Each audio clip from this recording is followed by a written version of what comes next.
a 7,500 square foot building on it, I almost immediately know it's not a good deal. So the first thing is going to be what's an allowable density, and the guys that I work with at PowerHouse, they probably get sick of me saying, what's the allowable density? I know what the allowable density is, right, Ben?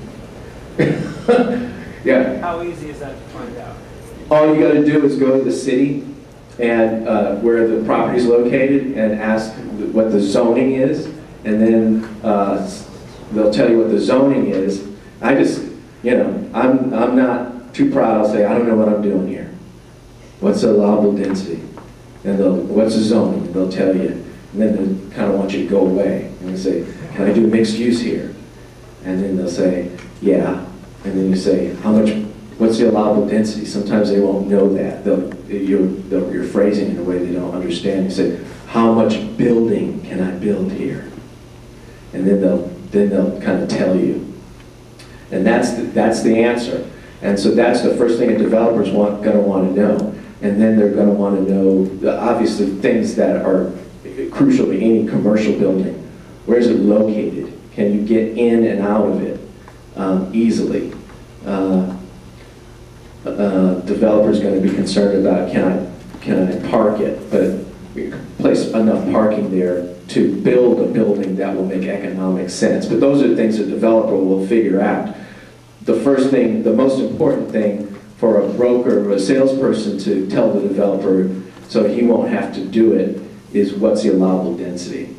And often it's expressed in the floor area ratio. Sometimes it will be expressed in the number of parking spaces. They'll say, well, if they'll just tell you the parking ratio and show you the setbacks, and then you kind of have to back out the parking. And you say, well, you just have to use a guesstimate. Well, if I build a 30,000 square foot building here, how many parking spaces do I need? And then you just do the calculation. And if the two together are less than the square footage of the whole piece, then you know you can build a 30,000 square foot building, and then you figure out how much 30,000 square foot building is to build, and the rents you're going to get and all that stuff that's probably going to put you guys to sleep. But anyway, yeah, but as a salesperson to bring a deal to a developer, and I see them all the time, I see kind of property being marketed as mixed use all the time, and it'll just say, check with city. The salesperson will write, on their setup sheet, check with city. Well, I got like 20 properties I'm trying to check on. So it's nice. It shows me that the realtor is really interested. And when a realtor will come back to me with that allowable density, I'm like, wow, I got a really good realtor here. They want this deal. And then I'm more interested in the property. Rather than, hey Dave, found this on LoopNet. And they email me the LoopNet listing. Great for mixed use. Check with city. It may be a great deal, but there's only 24 hours in the day. And half of it I'm on the freeway. So anyway, that would be my piece of advice for those of you that work with developers, is to just do that little bit of homework, and it may be worth 100 grand to you, 200 grand to you.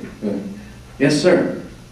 If you compare the commercial lease of a mixed use and ordinary strip mall, does a mixed use charge a common area maintenance the same as a strip mall?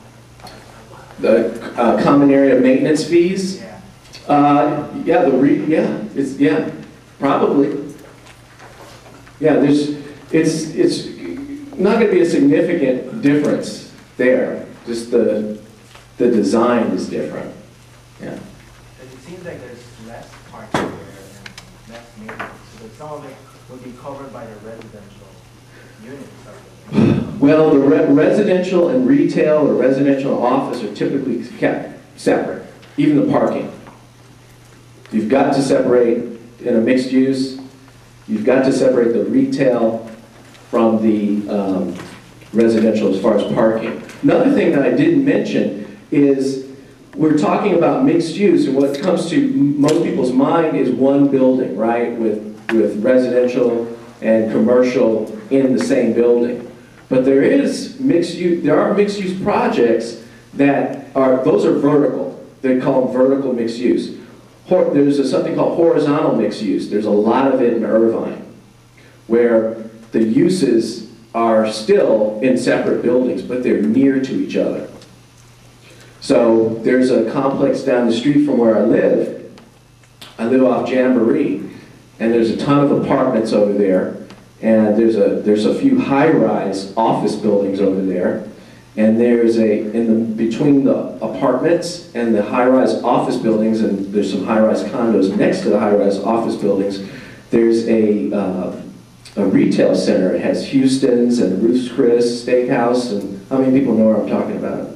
Yeah. And so the people from the office and the people from the apartments can walk easily over to that retail center. That's mixed use. But it's just horizontal in nature. But it keeps you out of the car.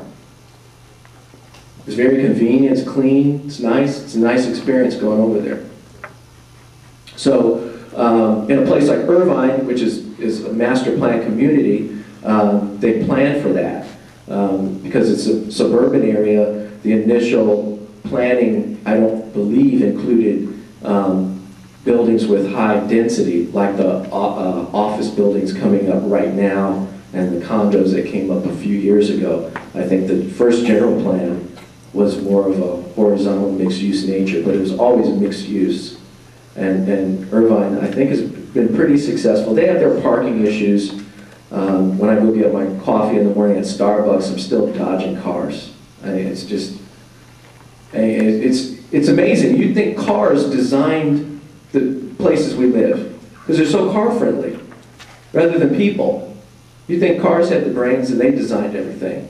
Because just, parking my car and walking to Starbucks, I'm dodging cars. So really good mixed use takes into account the cars plus the pedestrian factor. Any other questions? Yes, sir.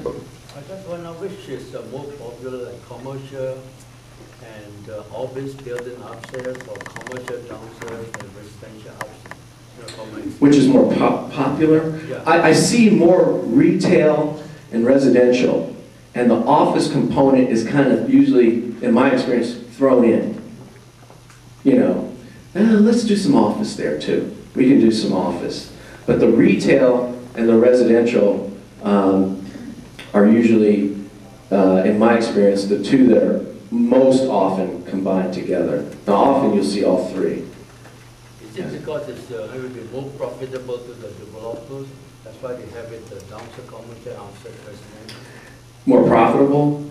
Yeah. Oftentimes the retail rents, and I kind of come from a retail background, so maybe a little biased, but the retail rents can easily in some areas drive the development of a mixed-use project almost by itself.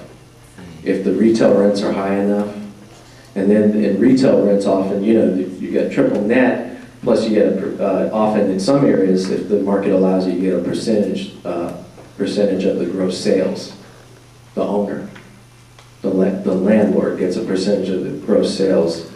So like an area like this, a lot of times where we're standing, the retail often is driving the project.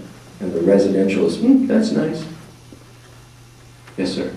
Do cities, would they rather see retail than office because they get the sales tax? Yeah, cities love retail.